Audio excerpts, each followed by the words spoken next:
자, 오늘의 이야기의 주인공. 이 TV만 틀면 나오면 우리에게 아주 익숙한 사람이야. 호랑이 관장님. 양치승 씨.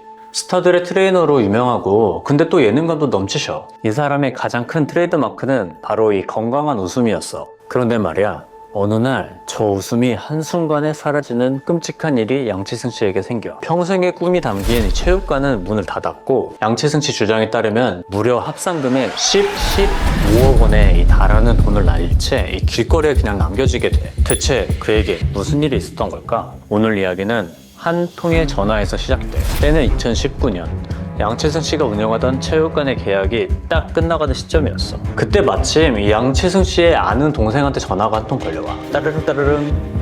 땡땡아, 형님, 이 바로 뒤에 엄청 좋은 체육관 자리가 하나 나왔는데 한번 보실래요? 마침 이사 갈 곳을 알아보던 양치승 씨는 이 반가운 마음에 한 걸음에 달려가 보니까 위치도 너무 좋고 이 시설도 넓고 이 보자마자 여기다 싶었던 거야. 그런데 양치승 씨의 마음에 불을 지핀 건 따로 있었어. 바로 이 자신을 건물주라고 소개한 임대인 지 씨의 한마디였지. 여기에서 10년, 20년 오래 장사해서 돈 많이 버세요. 힘든 거 있으면 내가 다 도와줄게. 어때? 너무 든든하지 않아? 와, 내가 진짜 좋은 사람 만났구나.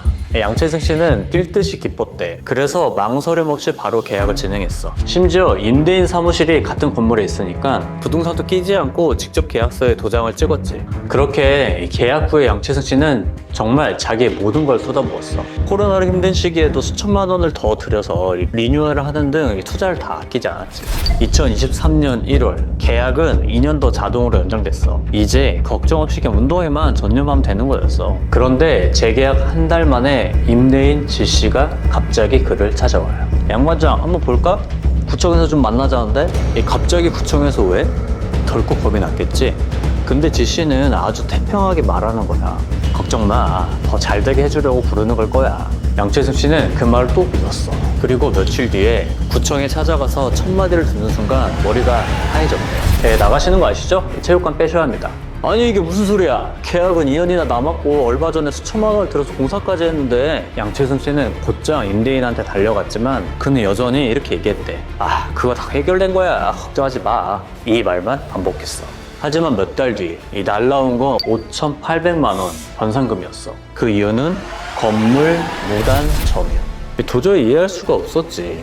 양치승 씨는 그때서야 부랴부랴 이 등기부등본을 떼봤어. 그리고 거기서 자신의 운명을 뒤흔들 생소한 한 단어를 발견하게 돼. 바로 기부채납. 양치승 씨가 바로 알아봤는데 이건 정말 충격적인 사실을 알게 돼. 이게 어떻게 된 일이냐면 이 건물은 진짜 주인이 사실 따로 있었던 거야. 바로 강남구청. 기부채납이란 건 이 민간 사업자, 그러니까 임대인 지 씨가 나라 땅에 건물을 지어주는 대신에 이 정해진 기간, 예를 들어서 20년 동안 이 건물을 운영해서 투자금을 회수하는 방식이었어. 그리고 그 기간이 끝나면 그때 이 건물은 깨끗하게 다시 나라에 반납해야 하는 거야. 양치승 씨가 건물주라고 굳게 믿었던 지 씨는 사실 운영기간이 거의 다 끝난 임시 관리자였던 거야.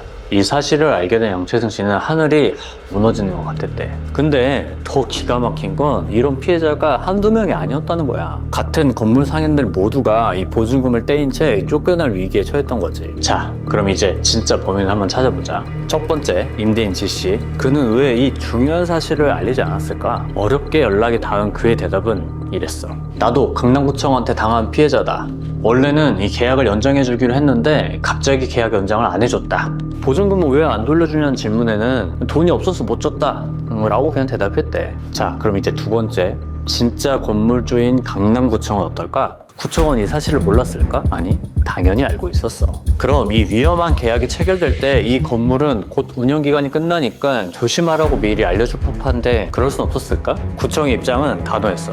그건 개인 간의 계약이다. 우리가 관여할 바가 아니다. 계약자가 더 꼼꼼하게 알아봤어야 한 거 아니냐. 이야기가 너무 답답하지? 더 답답한 건 지금부터야. 이 피해자들은 당연히 상가임대차 보호법으로 보호받을 수 있을 거라고 생각을 했고, 임대차 계약이 승계되면 보증금도 당연히 돌려받을 수 있을 줄 알았어. 하지만 오히려 이들이 이 무단 점유로 벌금을 납부하게 됐어.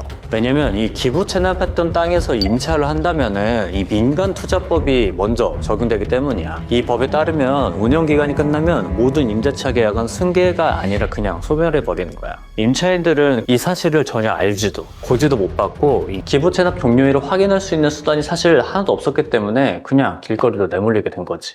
평생의 꿈을 담아 이 땀 흘려 일군 공간. 한 사람의 인생이 무너지는 데는 그렇게 오랜 시간이 걸리지 않았어. 범인은 분명히 존재하는데 누구도 자신의 잘못을 인정하지 않는 이 상황. 만약 기부 체납 건물 종료일을 알 수 있는 시스템이 구청에서 잘 갖춰졌다라면, 혹은 임대인이 설명했다라면 이런 비극은 막을 수 있지 않았을까?